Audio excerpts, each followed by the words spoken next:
Bonjour, Monsieur le Président de la République de Côte d'Ivoire. Je suis l'adjudant Kamara Drissa, militaire de réserve, membre du bureau d'un collectif de 62 militaires de réserve, des ex-FANCI, ex-FDS, ex-FAFN et ex-FRCI, qui furent omis du fichier de rappel de solde en 2013 sans motif par le général Soumaïla Bakayoko. Monsieur le Président, voici le Saint-Coran.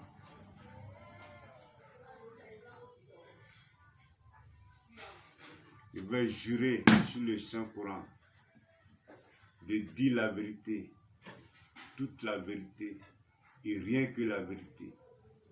Monsieur le Président de la République de Côte d'Ivoire, Monsieur Alassane, Son Excellence, Monsieur Alassane Ouattara.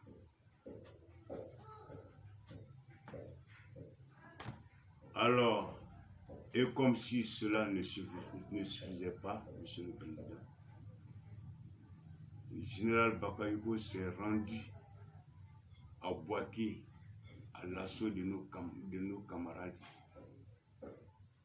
qui se trouvent dans cette localité.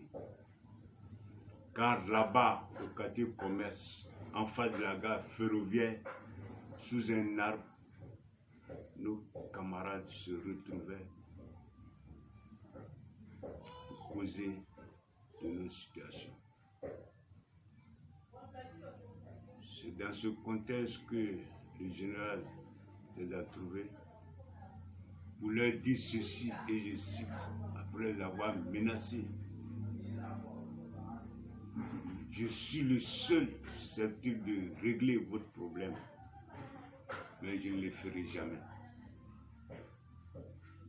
Monsieur le Président,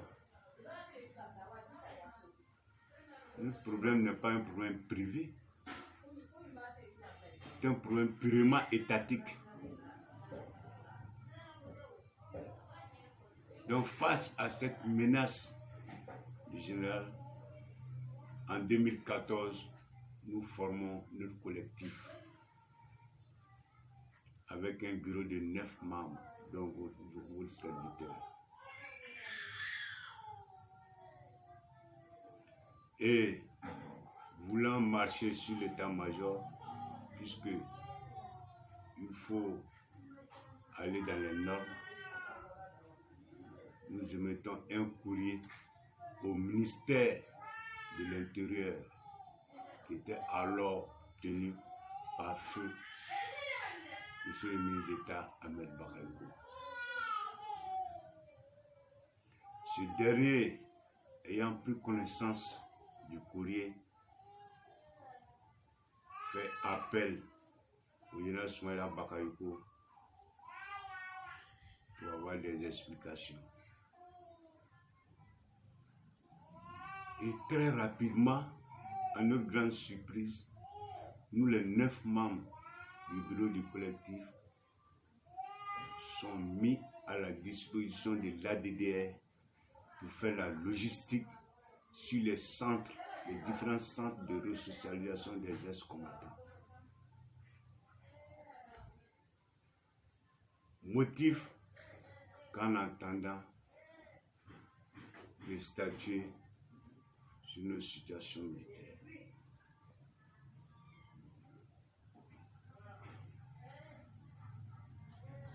Donc, avant d'aller commencer ce boulot, nous avons tenu une réunion de travail avec le conseil d'administration de cette structure, qui était un détachement du Conseil national de sécurité CNS.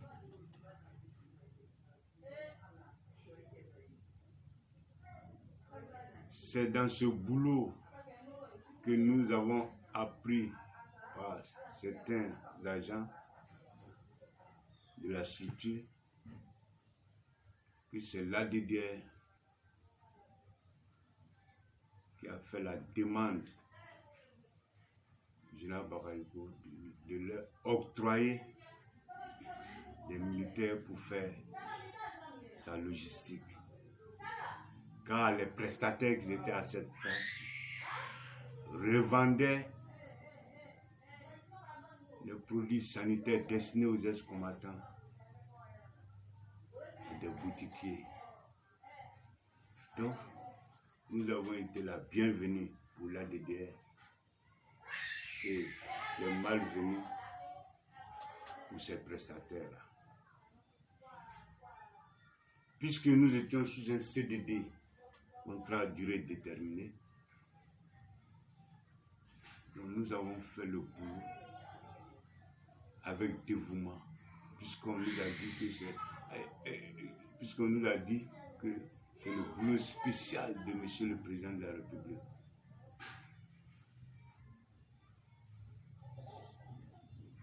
Donc nous avons fait le boulot avec abnégation et méthode.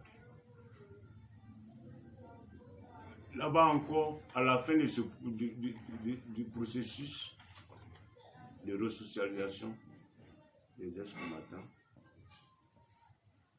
ça murmurait par-ci par-là que les partants, qu'il y a une récompense du chef d'État, de vous, Monsieur le Président, et des partants, c'est-à-dire nous, et les civils aussi. Mais tout compte fait, vous savez que moi j'ai la crainte de Dieu, pas de preuves. Donc, tout compte fait, chacun est rentré chez lui avec 2 mois de salaire en tout cas. Et depuis la fin de ce processus, nous sommes assis. Concernant notre situation militaire, personne n'en parle. La vie continue et ça roule. Donc, 2013-2023, vous conviendrez avec moi, Monsieur le Président, qu'il faut en parler. Car ça fait 10 ans. Ça nous fait 10 ans de souffrance, 10 ans de galère, 10 ans de dénouement total.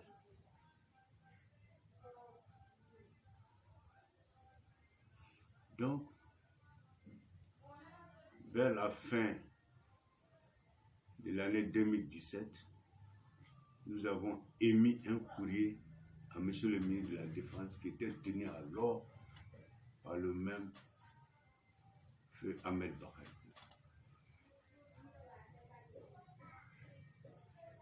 Donc ce dernier a demandé, puisque l'affaire est purement militaire, a demandé au chef d'état-major d'alors, le général Touré, de nous recevoir. Et le général Touré nous a reçus 2 fois. La première fois, il nous a fait croire que depuis 1978 qu'il est dans l'armée,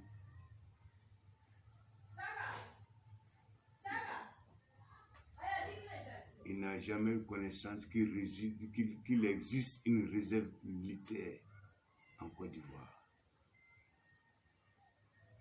Monsieur le Président, ça c'est la parole d'un général qui est dans l'armée depuis 1978 et qui ne sait même pas qu'il existe une réserve militaire dans son pays. C'était déplorable.